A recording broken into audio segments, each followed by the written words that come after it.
several decades. So, the other central character in this play that I mentioned before is a man named David Sarnoff, who served as president of RCA and was the founder of the National Broadcasting Corporation. Sarnoff was born in Russia and immigrated to the United States as a teenager in 1905. His family settled in New York, where they sought economic opportunity. Sarnoff learned English and quickly acclimated to American life. As a teenager, he went to work for American Marconi Wireless Company and claimed to have been at the desk as the names of Titanic survivors passed over the telegraph in 1912.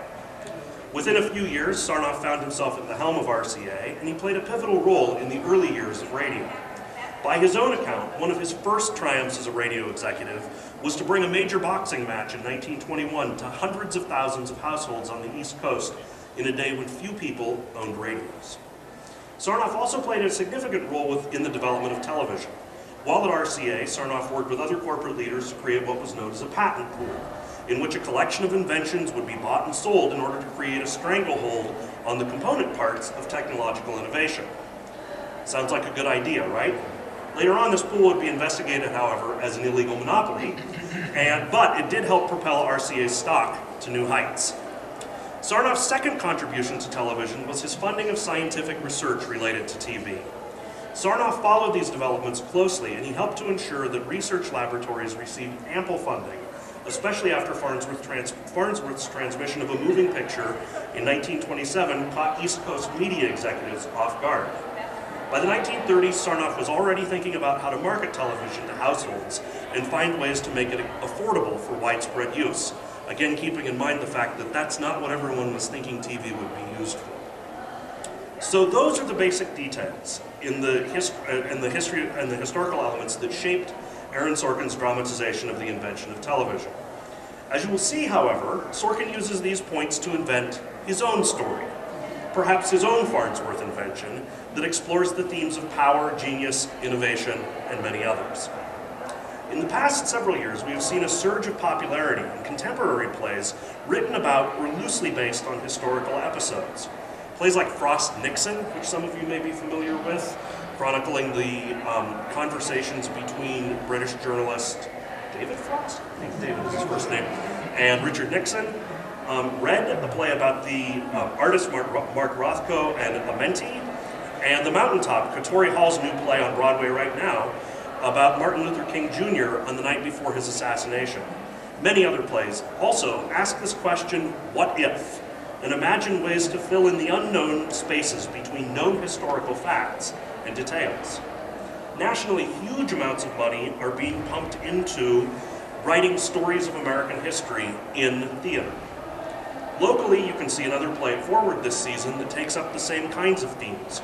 Our second play in the season, 1,000 Words, looks at the life of Depression-era photographer Walker Evans, and again imagines that question, what if? It's also worth noting that many of the plays under consideration for Forward's future seasons are centered around this very same theme. In the Farnsworth invention, Aaron Sorkin holds on to a few basic historical facts, but he also demonstrates his willingness to play fast and loose with these details. As you watch the play, look for 4 different ways in which Sorkin employs the past. First, you'll see him use basic, historically accurate information to build the story. In one of the very first scenes, when you see young Philo visit his science teacher, Justin Tolman, this is based on a real-life mentor-mentee relationship between these two individuals. Young Philo Farnsworth did visit and get tutoring sessions from Justin Tolman, who was his science teacher. Later in the play, when you hear Philo's wife, Pem, talk about her husband's role in creating the magnetic ignition lock as part of a contest for Science and Invention magazine, this is a true story, though the name of the magazine was actually different at the time. Similarly, Sarnoff's rise to power at RCA is chronicled with a fair degree of accuracy. At other times, Sorkin deliberately blends historical facts with inventions or fabrications of the truth. When he talks about the Parisian sinking in another early scene in the play, it is an obvious reference to when the Titanic sank. He even gets the number of survivors right at 712. At the same time, he renames the ship and skews the timeline so that this event seems to have happened in the early 1920s, not in 1912. This helps him create more consistent timelines between Farnsworth and Sarnoff's life stories. And his mention of 712 survivors is a neat way of showing that he, like many of us, knows how to use Wikipedia.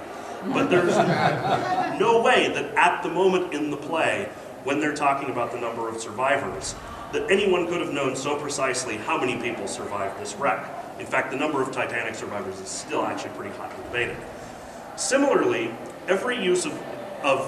nearly every use of science, from the description of Philo's light problem to the cathode ray image dissector descriptions, are amalgamations of the facts. In a 2-hour play, it would be impossible to do the whole science lesson on the invention of television. So what he does for us is to create his own scientific world where he can simplify these ideas and break it down for us as an audience. You can talk later about whether you think that's useful or effective, particularly because the science he describes wouldn't actually always necessarily work in the real world, but it's an interesting way of being able to take these facts and help tell us a good story. The third way in which Sorkin uses history is by highlighting conflicting accounts of a single event in order to offer insider perspective about the themes of the play. You might remember something I said a minute ago. For example, many scholars actually question whether Sarnoff played the role in the Titanic incident that he says he did. He says he was the one, in his autobiography, he says he was the one sitting at the control, taking the names down and calling the names out. In fact, it's pretty certain, even from a photograph, that someone else was the one doing that. So Sorkin puts this out there and lets us kind of make our own interpretations of this in the context of this play. Similarly, Farnsworth and Sarnoff have different perspectives about the importance of the stock market crash, and each disagrees with the other about the motives behind a visit to San Francisco to Farnsworth's lab by Vladimir Zworykin, a leading scientist in one of Sarnoff's Westinghouse labs. Was it corporate espionage, or was it a sincere attempt at scientific collaboration? Finally, although Sorkin sometimes uses real historical moments to craft his story, sometimes he disregards the facts altogether in order to advance or highlight a particular theme. I'm not going to elaborate on this theme too much because I don't want to give away details of the plot, and I want to leave some suspense for the evening. But it is accurate to say that many of the characters who interact with one another in the play never actually met in person. If that's the case, you might be correct to ask why Sorkin seems so intent on putting these people in the room with others with whom they had no real-life relationship. What was he doing here? Why was he doing it? Hopefully this is something you can consider as you watch the play, and maybe even talk about after it's over. Before we move on, as you watch today's play, we hope that you will consider this question of history because we think it's an important one. Ask yourself, why does this history matter? Why does it matter to you? Why does it matter to Sorkin? When this play premiered on Broadway in 2007, one critic called it an animated Wikipedia entry.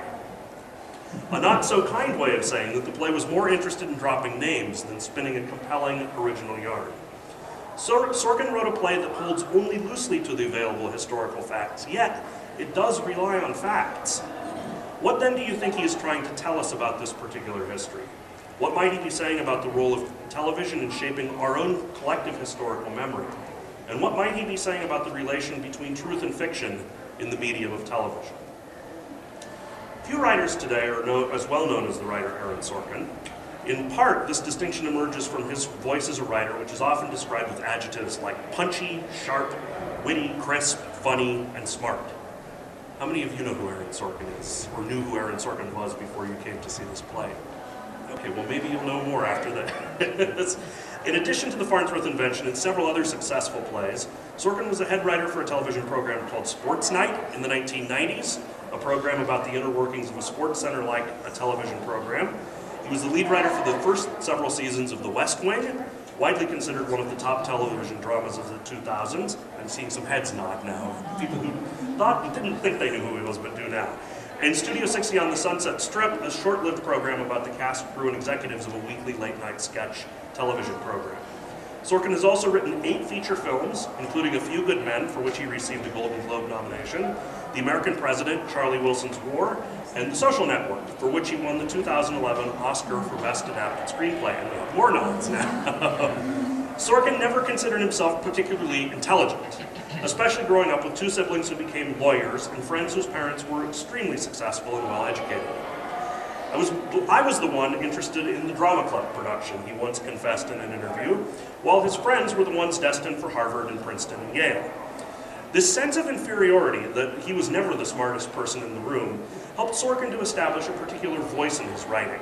The sound of intelligence, as he describes it.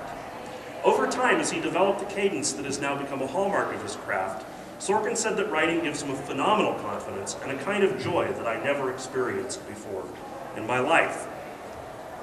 Among aspiring screenwriters and writers in general, Sorkin's story about how he became a writer is the stuff of legend.